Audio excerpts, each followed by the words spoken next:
The brain is a complicated thing. A group of outstanding women scientists are working to figure it out better right here in Israel. Today, Brain Circle Italia and ELSC are presenting the Understanding Emotion Symposium.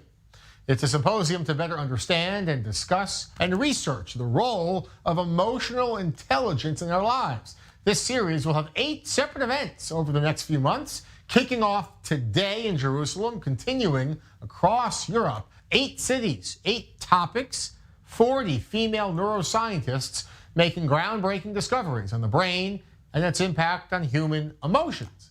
Earlier today, I spoke with Professor Hermana Sorek at the Hebrew University of Jerusalem, whose work focuses on repressed emotions and trauma.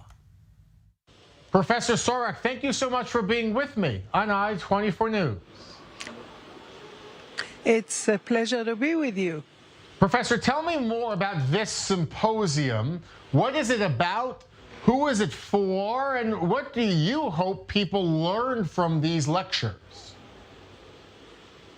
Okay, so the topic of the series of conferences, it's the opening one of an entire series which will take place in worldwide, I would say, initiating with 8 cities in Europe. And the topic is all about emotions, with leading women neuroscientists talking about their aspect, their point of view, to listeners, which include members of our Brain Center at the Hebrew University, the Edmond and Lily Safra Center for Brain Science, as well as members of the Brain Circle, which is a European-wide organization, a network of people interested in brain research that are now wishing to extend their understanding to the field of emotions, which had been neglected for a long time and is going to be focused in the series of meetings. Each meeting is focused on another aspect, and we are starting it here with the question of, should we suppress emotions? Should we express them? What is the impact of either of these directions? How does it affect our lives? How can we embed our lives if we understand better what emotions are all about? Professor, these lectures will cover so many topics: memory, fear, social anxiety, trauma. How much do we know about the brain's role in these issues and these emotions, and how much do we still have to discover, to learn? Well, it's a great question. We know a lot, and we need to find out much more. So the brain, we see the brain as the last frontier. This is the field with the most interesting unanswered questions. And women have a lot to contribute in studying this topic. And indeed, there is a lot to be done. The Israeli society has been rejecting emotions. It was not accepted well to express emotions in the early years of the state, and maybe that had been necessary for survival.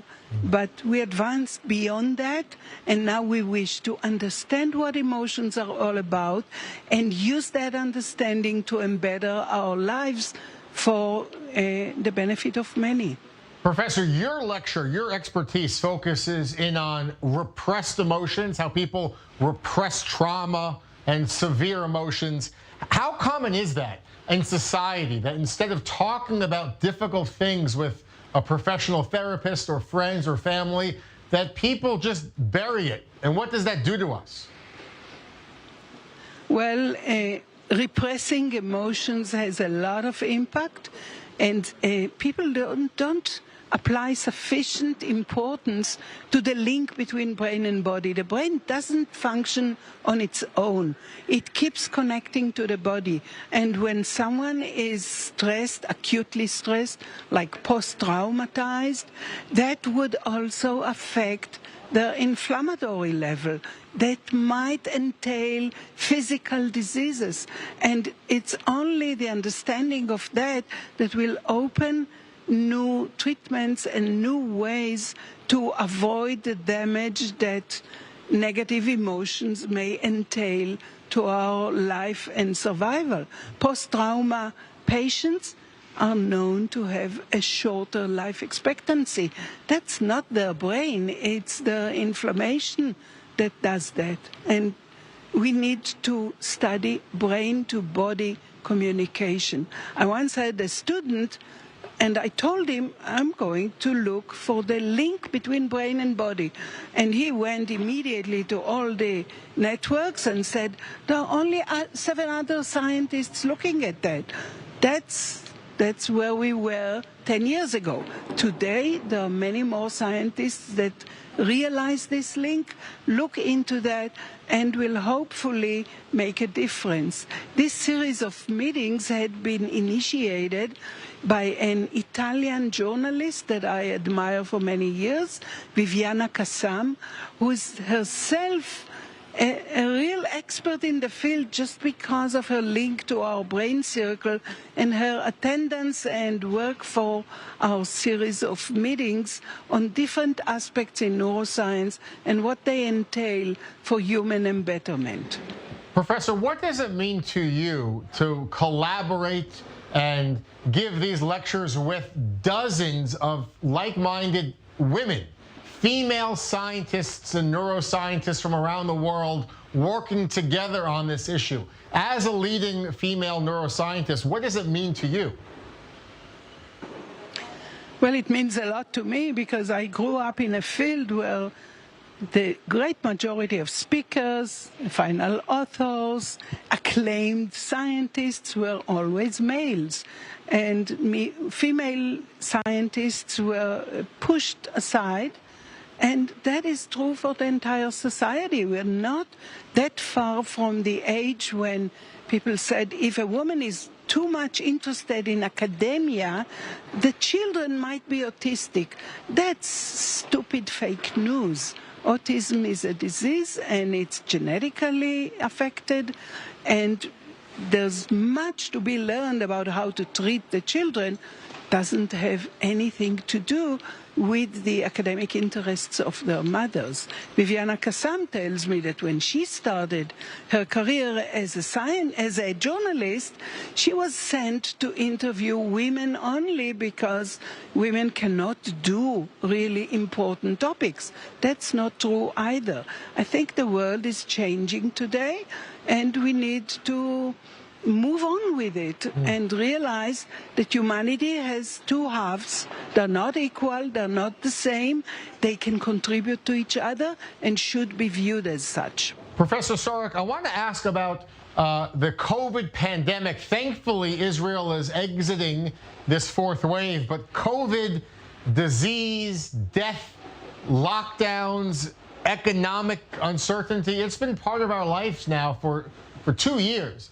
I'd imagine a lot of people maybe have repressed emotions because of that, maybe PTSD. I want to ask what your advice would be for people dealing with the impacts of COVID in this day and age.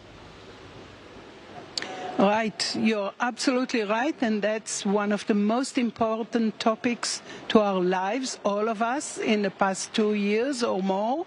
And I was recently called to the Israeli TV, and I was asked about a study that showed that the COVID, the coronavirus, may infect brain cells as well. And the interviewer said, but this is terrible news. I said, no, this is good news.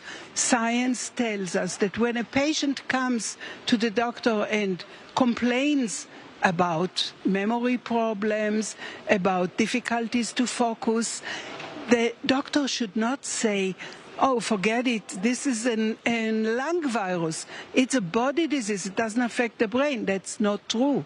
So there are consequences to the COVID infection also on the brain. About 1/3 of those who suffer the more severe forms of the disease will suffer from consequences that affect brain functioning. Again, emotions are involved not only for the patients, but also for those who recovered from the disease. And brain research comes into that field as well. And this is good news because science can help us recover and find cure for those who are affected.